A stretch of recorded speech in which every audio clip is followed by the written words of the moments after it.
S'ka dyshim se Allahu i lartësuar ne na ka caktuar detyra dhe prej detyrave ose detyra kryesore që ne kemi është ta lidhim zemrën me të dhe ta adhurojmë. Dhe ne do të shohim se si në mënyrën se si adhurojmë Zotin lartësuar, prej adhurimeve ka adhurime të cilat mjaftojnë që të lëvizi pak gjuha, duke përmendur atë, duke falënderuar atë. Prej adhurimeve ka adhurime që burojnë nga thellësia e zemrës, siç është dashuria, frikë respekti, shpresa për tek mirësitë e Allahut të lartësuar. Prej adhurimeve ka adhurime të cilat e përfshin gjithë qenien e njeriu, atë gjithë gjymtyrët e tij, siç është për shembull namazi, ku aty aktivizohet gjithë trupi, të gjitha shqisat, duke filluar me gjuhën, me zemrën dhe e gjithë qenia e njeriu.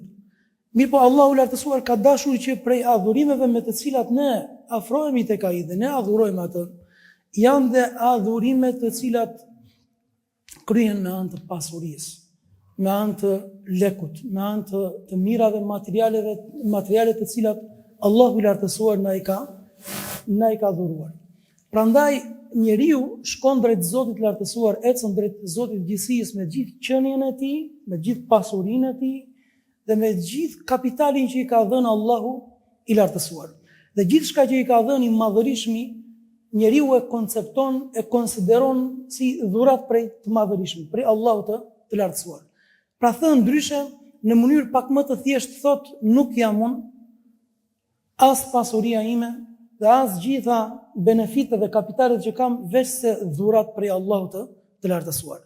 Dhe në momentin që robi e kupton këtë detaj, që vetja e tij dhe pasuria e tij dhe gjithçka që posedon është prej Allahut, është e Allahut, është dhurat e Zotit të gjithësisë, automatikisht kuptojnë që ka përgjegjësi dhe ka detyra në këto mirësi që i ka dhënë Allahu i lartësuar. Dhe ka dashur Zoti i gjithësisë që ne të kemi një fe të përkryer, të përsosur, të kuruar në detaje, dhe kjo fe është kostum hyjnor, është prej Allahut të lartësuar, ku në të nuk ka absolutisht asnjë mangësi.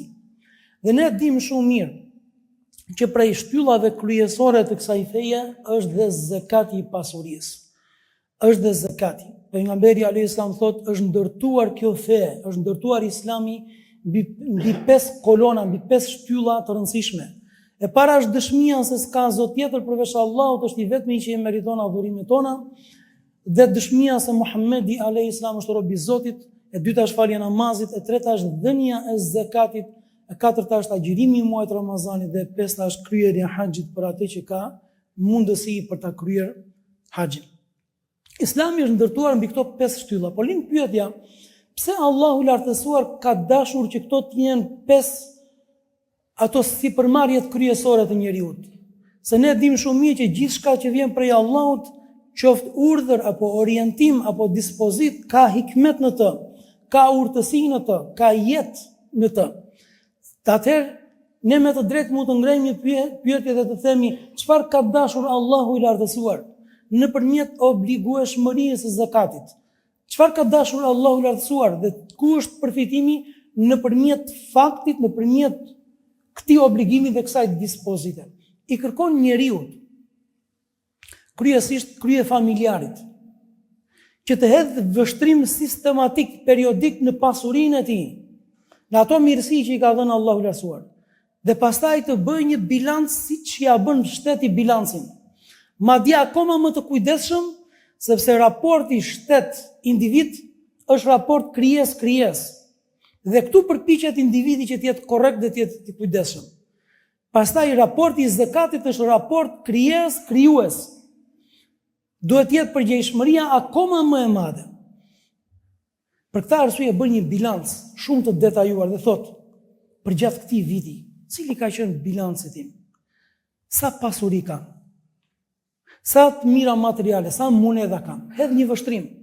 Dhe nëse e gjën veten e tij, shikon se në kapitalin e tij, përgjatë gjithë vitit, duke mos rënë nga kjo kuotë, ka patur gjithmonë më shumë se 85 gram flori, dhe këto nuk është e thënë që të jenë vetëm flori apo argjend, por të konvertuara dhe në monedhën që ne e përdorim, apo në monedhat që ne i përdorim, atëherë automatikisht kupton që tashmë ka statusin e njeriu komod në pasurinë e tij. Ka statusin e të qenurit i pasur, po, tani je në mirëqenie. Dhe tani ti kalon në një stat tjetër.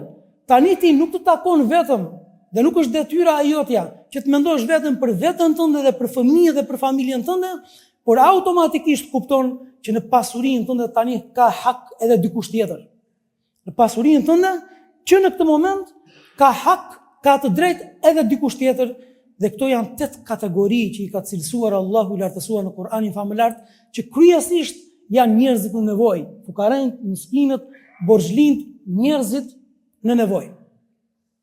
Dhe ky është një bilanc që e bën në mënyrë shumë të kujdesshme besimtari dhe besimtarja. Në këtë moment, atëherë ti je prej atyre njerëzve të cilët të është bërë obligim zakati. Edhe një herë, edhe pse do t'ju lutesha shumë, në mënyrë shumë të sinqertë, të përkushtuar dhe me shumë modesti. Atë gjë që nuk e kuptoni nga ky fjalim dhe nuk presupozohet që të kuptojmë gjitha detajet e zakatit nga ky fjalim, atë gjë që nuk e kuptoni duhet patjetër të krijohet një kontakt. Duke pyetur, duke interesuar, duke u shpjeguar në mënyrën më të mirë, më të thjeshtë, më të shkoqur çështja e zakatit, sepse këtu bëhet fjalë për shtyllën e tretë të Islamit. Tu bëhet fjalë për shtyllën e tretë të Islamit. Dhe doni t'u them diçka nga përvoja ime? Jam përballur me 2 kategori vëllezërish, besimtarësh. Me një kategori që është prej atyre që e kanë obligim ta japin zakatin, tashmë ka kaluar në statusin e atij që duhet ta japin zakatin, mirë po nuk e di. Dhe dini se si e justifikon veten e tij? Por hoxh, po unë bëj bamirësi. Pasha Zotin e gjithësisë, unë bëj bamirësi. Diku jap 100.000 lekë, diku tjetër jap 200, diku 500, po të mbledh. Dhe këtë shumë që unë jam përgjatë gjithë vitit orhoç, unë, familja ime, pasha Zotin janë me miliona. I themi Allahu të shpëbleft, të begatov dhe të shtoft mirësitë, edhe ke shumë të drejtë, dhe nuk e vë kush në dyshim, as në diskutim që ti jep. Mirë po këto janë sadaka. Zakati është një kuotë e caktuar, është një masë e caktuar që jepet në kohë të caktuar kur ti ke arritur një stat të caktuar ekonomik. Dakor? Kjo është kategoria e parë, që unë jam i bindur që ata japin dhe dhurojnë madje më shumë se sa masa, përqindja apo kuota që e kanë obligim nga Zoti i lartësuar. Japin më shumë, por nuk e jep në formën e zakatit. Çfarë i mungon? Ruaje bamirësinë, ruaje zemrën e pastër, ruaje të qenurit dorë lëshuar dhe human, mirë po korrigjo dhe rregullo pak thjesht të detaj. Të bësh një bilanc dhe thuash ose të pyesësh nëse nuk e di sa më takon që t'jap prej zakatit. Një herë në vit që unë dua të jem në rregull me Zotin tim, dua të jem në rregull me këtë shtyllë të Islamit. Kjo është njëra kategori. Kategoria tjetër, fatkeqësisht, është dikush i cili kujton se dhënia e zakatit është për milionerët dhe për miliarderët vetëm.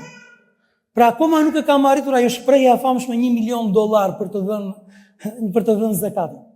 Themi, zakati është një sasi shumë e vogël për të dhënë, që e përballon, nuk është e thënë të bëhesh miliarder për ta dhënë. Po çfarë duhet? Masa, që është 85 gram flori, e konvertuar në monedat që ne i përdorim, dhe shikon, nëse kjo masë, nëse kjo kuotë ka qëndruar për gjatë një vitit të plot, parën, pa u zvogëluar, atëherë ti e ke obligim dhënien e zakatit. Dhe shikoni se si. Të obligueshmëria e zakatit ka e para punës, ka caktuar Allahu i lartësuar hak dhe të drejtë për fukaran. E dyta, nuk e dëmton, nuk e rëndon të pasurin, sepse është një herë në vit. Nuk është një herë në muaj. E treta, të bëhet obligim dhënia e zakatit kur arrin një status të caktuar ekonomik. Pra jo thjesht ke lek në xhep dhe duhet japësh. Jo. 85 gram flori, konvertuar 10 për shumë ka qenë atë masën 5-6.000 euro. Diku te 6.000 euro. Pra nëse i ke në shtëpinë tënde apo në bank apo i ke dhënë diku borxh apo i ke diku ato lek 6 milion dhe për gjatë gjithë vitit kjo shumë 6.000 euro apo 6 milion nuk ka zbritur. Pra nuk është se i ke shpenzuar, nuk është se i ke investuar, ti ke patur lek të tjera që ke shpenzuar, ato kanë qëndruar 6 milion apo 6.000 dhe janë rritur, veçse janë rritur ndoshta, atëherë ti krye të vitit, në fund të vitit, thua, prit pak, unë do t'jap zekatin. Lind pyetja, dhe këtu kemi një detaj tjetër, dhe këtu duket edhe mëshira e Allahut të lartësuar dhe madhështia e kësaj feje. Sa duhet që t'japi robi? Sa duhet të japi? 2.5% të kësaj shume. 1/40 thënë ndryshe. Merre pjesëtoje me 40. Dhe do gjesh 2.5% të kësaj shume, që do thotë në 10.250.000. Ky është detyrimi që ke për të realizuar shtyllën e tretë e Islamit. Ky është detyrimi. As i pasuri nuk cënohet, nuk rëndohet në pasurinë e tij, mirë po ka shumë sekrete për zemrën e fukarajt. Ka shumë sekrete dhe shumë urtësi dhe shumë mirësi për mbar shoqërinë. Prej këtyre sekreteve dëshiron Allahu lartësuar që ne të na formojë nëpërmjet adhurimeve. Dëshiron Allahu që ne të bëhemi njerëz të mëdhenj nëpërmjet këtij namazi. Dëshiron Allahu që ne të bëhemi njerëz të mëdhenj me zemra të mëdha, me kraharor të gjerë, human, bamirës, dorëlëshuar, njerëz që kanë nënshtruar egon, njerëz që kanë nënshtruar lakmin, pikërisht nëpërmjet zakatit. Do Allahu të na formojë dhe të na bëjë njerëz të mëdhenj nëpërmjet këtyre adhurimeve. Dhe dëshiron Allahu i lartësuar të na pastrojë zemrat tona nga lakmia dhe nga kooperacia, që janë dy sëmundje që nëse rrënjosen dhe instalohen në zemrën e njeriu, e kanë shkatruar, e kanë zhvlerësuar atë. Dhe humani e di se përse flas. Dhe ata që janë bamirësa e din shumë mirë përse jam duke folur. Vjen një ditë një delegacion prej fisit Benu Seleme te pejgamberi alayhis salam dhe e dërguari Allahu të lartësuar i pyeti: kush është zotëria juaj? Pa këtë keni ju udhëheqës? I thanë: është filani o dërguari Allah, Xhed ibn Qais, në mos gaboj. Dhe i thot pejgamberi alayhis salam: si e njihni, si e konsideroni, çfarë vlerësimi keni për zotërinë tuaj, për të parin tuaj? I thanë: burr më të mirë nuk ka o dërguari Allahut. Vetëm ka një problem, është koprac, është dorë shtrënguar. Tha Muhamedi alayhis salam: dhe ku ka sëmundje më të rëndë se sa kopracia? Ku ka sëmundje më të shëmtuar, më të rëndë, që dëmton madhështinë e burrit, të gruas, të besimtarit se sa kopracia? Ndryshojeni udhëheqësin tuaj, u thot pejgamberi alayhis salam. Dhe ndryshuan dhe zgjodhën dikë tjetër për të cilin ishin akoma më të kënaqur se sa i pari. Dëshiron Allahu i lartësuar që të na pastrojë ne, të pastrojë atë që ka nga dy sëmundje të cilat të shkatrojnë dhe të zhvlerësojnë, që është kopracia dhe është lakmia. Wa man yuqa shuhha nafsihi fa ulaika humul muflihun. Dhe kush kontrollon lakminë e vetes së tij, thot Allahu i lartësuar, ai do të jeti shpëtuari. Gjithashtu dëshiron Allahu i lartësuar të qetësoj, të shëroj, të pastroj zemrën e fukarajt dhe të nevojtarit. Nga çfarë do ta pastroj? Nga çfarë do ta qetësoj? Nga zilia, nga urrëtia, nga xhelozia, nga armiqësia, që automatikisht krijohet nga i varfri për të pasurin, për faktin se e shikon gjithmonë në mënyrë sistematike se si i pasuri pasurohet kurse ky mbetet i varfër. Dhe fillon dhe krijohet një armiqësi që lë shenjat dhe gjurmët e saj në shoqëri. Dhe dëshiron Allahu i lartësuar që të afrojë shumë mes këtyre dy kategorive, të pasurve dhe të varfëve. Por gjithashtu nëpërmjet zakatit dëshiron Allahu i lartësuar që të na pastrojnë pasurinë tonë. Duam apo s'duam, sado që përpiqemi, nuk është çudi që të depërtojnë pasurinë tonë, diçka që është ndaluar, diçka që është e dyshimt, diçka që nuk është e mirë, qoftë me dashje apo pa dashje. Allahu na ruaj dhe Allahu na përmirësoft në gjitha çështjet tona. Allahu i lartësuar thot: "Khudh min amwalihim sadaqatan tutahhirhum wa tuzakkihim biha." Merr prej pasurisë së tyre një kuotë të caktuar, i thot Allahu i lartësuar Muhamedit alayhis salam, në mënyrë që ti pastrosh nëpërmjet këtij akti, nëpërmjet kësaj vepre, dhe t'u japësh mundësinë që t'ju rritet, t'ju shtohet, t'ju përmirësohet dhe t'ju begatohet kjo pasuri. Për këtë arsye, këtu edhe ne kuptojmë konceptin ose kuptimin e aspektin gjuhësor të zakatit. E dini çfarë do thotë zakat në aspektin gjuhësor? Do thotë shtim, do thotë shumim, do thotë pastrim, do thotë bereqet. Fjala zakat mos të harro. Sidomos në momentin kur të bësh bilancin dhe ta kuptosh që je prej atyre njerëzve që e ke obligim të japësh zakatin. Zakat do thot shtim dhe shumim i pasurisë që vjen direkt pas këtij akti, pas dhënies së zakatit. Pastrim i kësaj pasurie, dhe këto mbetja apo gjëra të dyshimta të ndaluara, dhe pastrim dhe i zemrës automatikisht dhe i kosisht bereqet. Hedh bereqet Allahu i lartësuar në pasurinë tënde. Prandaj i dërguari Allahu i lartësuar thot për 3 gjëra unë betohem në Allahun e lartësuar, dhe prej tyre është pasuria kur nuk paksohet nga sadakaja. Pasuria e robit kur nuk paksohet nga kontributi, nga zakati apo nga bamirësia. Gjithashtu dëshiron Allahu i lartësuar nëpërmjet aplikimit të shtyllës së tretë të Islamit që është zakati, t'i bëjë njerëzit punëtor, të investojnë, të lëvizin dhe të punojnë për 2 arsye kryesore. Arsyeja e parë është sepse çdo njeri dëshiron atë momentin e kënaqësisë dhe të krenarisë që të jep zakati, dhënia e zakatit. Dëshiron të vijë ai moment në jetën e tij që të ketë atë shansin, atë luksin, atë kënaqësinë për të marrë prej pasurisë së tij dhe ta vendosë në dorën e nevojtarit dhe në dorën e fukarajt. Është një kënaqësi që mund të ta shpjegoj, të ta transmetoj vetëm ai që e ka shijuar. Dhe çdo besimtar e dëshiron këtë moment. Dhe sa e madhe ishte fjala që ka thënë Saad ibn Ubadi radhiyallahu anhu, ku ka thënë: "O Allah, ti e di shumë mirë që unë vetvete e dua lavdin, e dua të qenurit një njeri i veçantë, special i rëndësishëm, kontribues.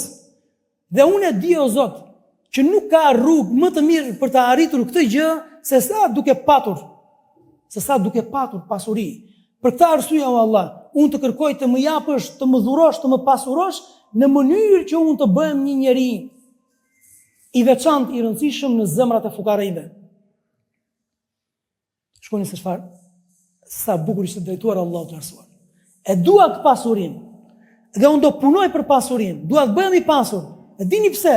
Ti e di o Allah sepse unë e dua diçka të tillë. E dua sepse dua të qetësoj zemrat, shpirtrat e nevojtarëve. Kjo gjë nuk arrihet vetëm nëpërmjet pasurisë, për këtë arsye më pasuro. Më dhuro dhe më pasuro. Prandaj kjo është arsyeja e parë pse besimtarët ose pse zakati nxit për punë. E bën shoqërinë që të lëvizi, të punojnë, të gjallërohen, dhe arsyeja e dytë shumë e rëndësishme është sepse profeti alayhis, atë të shpjegon hadithi ku pejgamberi alayhis salam thotë: investojeni pasurinë përpara se të vijë një moment dhe atë ta pakësoj apo pse jo të ta shuaj zakati. Në kuptimin që nëse robi ka një shumë të caktuar dhe absolutisht, supozojmë siç rëndom sot ndodh dhe i vendosin njerëzit në bankë 10 milion. Ikën 250.000 vitin e parë, pastaj vitin e dytë po ashtu, pastaj vitin e tretë, pastaj vitin e katërt, të 50, dhe ky njeri çfarë bën? Siç mund të bëjë një pjesë dhe një kategori e mirë e shoqërisë, që i vendosin lekët në bankë dhe pastaj presin të marrin atë riban, atë kamatën, dhe thotë unë do të jetoj kështu në këtë formë. Kështu nuk funksionon, thotë Allahu. Kështu nuk funksionon, thotë pejgamberi alayhis salam. Për shumë arsye. E para, sepse ti përfiton nga kamata që është luftë me Zotin. Dhe e dyta, ti kthehesh në një parazit që ti nuk je i dobishëm për shoqërinë, ti nuk e investon pasurinë tënde. Ti nuk do të punësosh, ti nuk do të gjallërosh shoqërinë. Për këtë dhe do vi një moment që edhe nëse ti e jep zakatin, kjo pasuri dhe kjo shumë do të paksohet. Prandaj shpenzojeni duke investuar, duke hapur biznese, duke bërë sipërmarrje, punë të cilat njerëzit vetë i zgjedhin dhe i gjenë se çfarë është më e dobishme për ta. Prandaj orë të nderuar, unë do të zgjatem shumë, sepse pasha Zotin e gjithësisë mjafton as një libër për të folur dhe për të shpjeguar madhështinë, dobitë, mirësitë dhe rregullat dhe dispozitat që ka shtylla e tretë e Islamit, që është pikërisht që është zakati. Mirë po ne falenderojmë Allahun lartësuar, që siç ka thënë dhe njerëz që kanë pranuar Islamin vetëm duke medituar thellë dispozitat e Zotit. E falenderojmë shumë Allahun lartësuar për mirësinë e madhe të kësaj feje madhështore, që prej shtyllave kryesore të kësaj feje ka bërë bamirësinë. Nuk mund të kuptohet namazi pa bamirësinë, prandaj në më shumë se 80 vende në Kur'anin famëlar, Allahu i lartësuar shoqëron namazin me bamirësinë, me zakatin apo me sadakan. Namazin përsosja e raportit me Allahun, me krijuesin. Zakati, sadakaja, bamirësia, rregullimi dhe përmirësimi i raporteve me nevojtarin. Të dyja bashkë na del një produkt i përsosur dhe i përkryer, që është një besimtari i cili është i mirë me Zotin, është i mirë dhe me njerëzit. Për të shtuar akoma më shumë të dozë, madhështie dhe bukurie, dhe për kuptuar se çfarë feje na ka dhënë Allahu i lartësuar, dhe për të kuptuar dhe qasjen që kanë besimtarët në raport me mirësinë dhe me bamirësinë, të gjithë njerëzit kanë rënë dakord. Unë jam i bindur në lidhje me këtë gjë, pavarësisht të dëshmojnë apo jo. Nuk mund të gjesh në rruzullin toksor njerëz më bamirës se sa muslimanë. Pavarësisht se ne kemi kusuret tona dhe kemi mangësitë tona, dhe pavarësisht se ka prej muslimanëve dhe janë të shumë që nuk e japin zakatin. Dhe tani po më kujtohet fjala e Aliut radhiyallahu anhu, ku thotë, nëse zbatuar obligimin e Allahut në pasurinë e tij. Nëse gjen një fukara në tokën e Zotit, dije se është diku, jeton diku. Një i pasur që nuk ka çuar në vend detyrimin e Zotit në pasurinë e tij. Dhe pavarësisht se edhe ne kemi kusuret tona dhe akoma nuk i kemi dhënë hakun kësaj shtylle për shtyllave të Islamit, muslimanët janë njerëz më bamirës.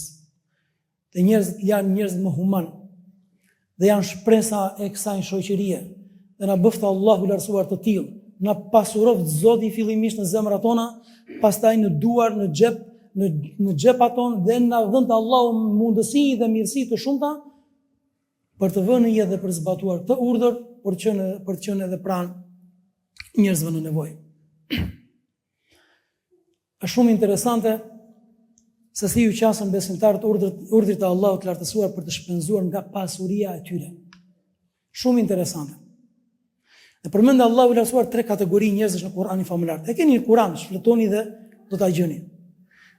Një ditë Abu Bekri shkon dhe njifte një klerik hebre aty në Medinë. Dhe shkoi dhe i thotë, ti je njeri i mençur dhe ti je njeri i zgjuar. Si ka mundësi, duke qenë se unë jam i bindur që ti je i vetëdijshëm dhe i bindur që Muhamedi është i dërguar i Zotit. Si ka mundësi ti nuk e pranon Islamin? I thot ai, o Abu Bekr, ju keni një problem shumë të madh dhe profeti juaj ka një problem shumë të madh. Madje Zoti që ju adhuroni ka një problem shumë të madh. Shkoni se sa guximshme. Thot, cili është ky problem sipas teje? Thot, ju ndaloni kamatën. Ju ndaloni kamatën që gjallërohet pasuria jonë. U jepni lek njerëzve me kamat. Të duhen lek, jenë hall, ja ku i ke 1000 monedha, 1000 dinar. Pas një viti do të thesh 1100. Pas 2 vitesh 1200. Nëse dëshiron ta shtyja fatin, mund të arrish deri aty sa që detyroheshin dhe linin peng fëmijët e tyre. Zot na ruaj. Siç ndodh sot. Humbet shtëpinë, humbet pronën, humbet. Thotë, ju na privoni ne nga ky detaj, dhe ne këtu kemi bazën kryesore të pasurisë tonë dhe të investimit. Kjo është e para. Dhe e dyta, ju na ftoni që ta adhurojmë një Zot i cili është fukara. Është nevojtar. Pse? Sepse i urdhëron njerëzit dhe i fton njerëzit që të japin prej pasurisë së tyre. Pra bëhet fjalë për një Zot i cili ka nevojë për pasuritë e njerëzve. Ebu Bekri radhiyallahu anhu nuk e duroi dot dhe doli jashtë natyrës së tij. Dhe ju e dini shumë mirë se kush ishte Ebu Bekri, simbol i butësisë dhe i mëshirës dhe i mirësisë. Dhe e qëllon këtë njerëz.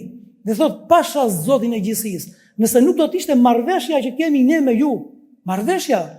me ju, do ta prisja kokën o armik i Zotit, që gjën guximin dhe thua për Allahun lartësuar diçka të tillë. Në ky njeri pastaj, shkoni se çfarë intriganti, shkon dhe janë kohët pejgamberit të Zotit. I thot, Ebu Bekri, njeriu krau i djathtë i yti, prishi marrëveshjen. Dhe këtë gjë bëri dhe më qelloi.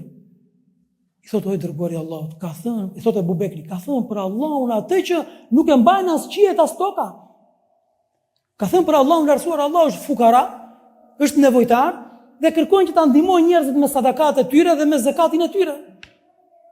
I thot pejgamberi alesam këtij qifuti, këtij hebreu. I thot e ke thënë diçka të tillë? I thot jo, pasha Zotin nuk e kam thënë. Gënjeu. I thot jo, pasha Zotin nuk e kam thënë. Në këtë moment imagjinoni gjendjen dhe situatën që përjetoi Abu Bekri radiallahu anhu. Mirë po këta njerëz nuk kuptojnë një detaj. Që Allahu, i cili është në lartësinë e qiejve, dëgjon, shikon, di gjithçka. Dhe nuk ka mundësi që t'ia dorëzojë shpirtin dikush, Allahu të lartësuar, pa ja nxjerr fytyrën, pa ja nxjerr çfarë ka në gjoksin e tij dhe pa ja qjerr atë maskën që mund të ketë në fytyrën e tij. Nuk kaloi shumë, vetë vjen Xhibrili me ajetin ku Allahu lartësuar thot: "Laqad sami'a Allahu qawla alladhina qalu inna Allaha faqirun wa nahnu aghniya." Allahu e dëgjoi fjalën e atij i cili tha: Allahu është i varfër kurse ne jemi të pasur. Sanaktubu ma qalu. Është regjistruar ajo që ata thanë. Wa qatlahumul anbiya. Është regjistruar dhe vrasjen që u kanë bërë her pas here profetëve të Zotit. Pastaj ne do t'u themi atyre, tani do zhyteni dhe do shijoni përjetësisht zjarrin e xhehenemit. E qetësoi Allahu i lartësuar nëpërmjet këtij ajeti Abu Bekrin dhe bëri të përjetshëm qasjen e këtyre njerëzve. Fytyrën e këtyre njerëzve Zot na ruaj. Nga ana tjetër është dhe një kategori tjetër njerëzish, dhe ma bëni Allah ta përmbledh në 2 minutë. Është dhe një kategori tjetër njerëzish, ata të cilët përqeshin detallin të dërguar në Zot lartësuar dhe muslimanët. Kur i ftonte pejgamberi alayhissalam besimtarët, shpenzoni nga ajo që u ka dhënë Allahu lartësuar, jepni zakatin, jepni sadaka, ajo që jep vendoset në dorë të Zotit vetë se shumohet, nuk paksohet. Ta i thoshin: "E nut'imu man law yasha'u Allahu at'ama." Ti po na fton që ne t'i japim dhe t'i dhurojmë atij që po donte Zoti e pasuronte. Ka dash Zoti ta lërë atë të varfër. Është plani i Zotit që ai të vdesë aty, siç thonë, ma bëni Allah për mënyrën e formulimit. Mirë po kështu thonë. Ai që është i varfër, ai që është nevojtar, ka dash Zoti që të jetë i tillë dhe është plani i Zotit dhe ashtu meriton të vdesë. Ndërkohë, kjo është qasja e kujt? E një kategori tjetër njerëzish, po besimtari. Kur e fton Allahu lartësuar. Men dhe alladhi yuqridu Allaha qardan hasana. Kush është i gatshëm t'i huazojë Allahut një huazim të mirë? Jo se Allahu ka nevojë. Jo, po kush është ai i cili dëshiron të lartësohet, të përmirësohet, të shpërblehet nëpërmjet kësaj bamirësie që ju e qarkulloni njëri tek tjetri. Dhe tini çfarë ndodhi? Shkuan dhe pejgamberi alayhissalam dhe nuk është një rast, po është rasti përsëritur dhe i thanë: "O dërguari i Allahut, Allahu na fton për bamirësi." E dini rastin e Abu Talhës? Allahu më fton për të bërë mirë dhe Allahu më thotë që nuk arrihet mirësia dhe përsosmëria, lartësia në shpirtit vetë duke dhënë: "O i dërguari i Allahut, kjo është baçja ime, ky është kopshti im me 600 palma, me 600 hurma." Që me të vërtet pasuri gjigande madhështore, e gjitha është në rrugë të Zotit. Merë o i dërguari Allahut, ndaje, dhuroje dhe çoje aty ku ti ta shohësh të ardhshëm. Kjo është qasja e besimtarit. E quan tregtimi me Zotin lartësuar. Prandaj o të nderuar, të shtrenjtë vëllezër, nuk duhet që besimtarit të lozin me shtyllat e Islamit. Me atë që ja ka caktuar Zoti lartësuar si detyrë. Allahu të obligoj? Po, Allahu më ka obliguar. Mbaroi çështja. E dini kush është Allahu? Është ai i cili posedon depot e qiejve dhe tokës. Dhe mjafton të thotë në një moment bëu dhe bëhet. Dhe është ai që ta shufishon deri në 700 fish dhe në akoma më shumë si në këtë botë dhe në botën tjetër. Pa tjetër, besimtari nuk është përdorues, besimtari është i logjikshëm, besimtari është i matur, ka ekuilibra, mendon dhe për familje, mendon dhe për të ardhmen, mirë po sadakaja dhe zekati nuk e dëmton atë. Ndërkohë është një kategori njerëzish që Allahu i lartësuar i ka kërcënuar duke thënë: "Walladhina yaknizuna adh-dhahaba wal-fiddata wa la yunfiqunaha fi sabilillah." Ata të cilët e grumbullojnë argjendin, floririn, argjendin, pasurinë dhe nuk e shpenzojnë në rrugë të Zotit, përgatitje i paralajmëroj me ndëshkim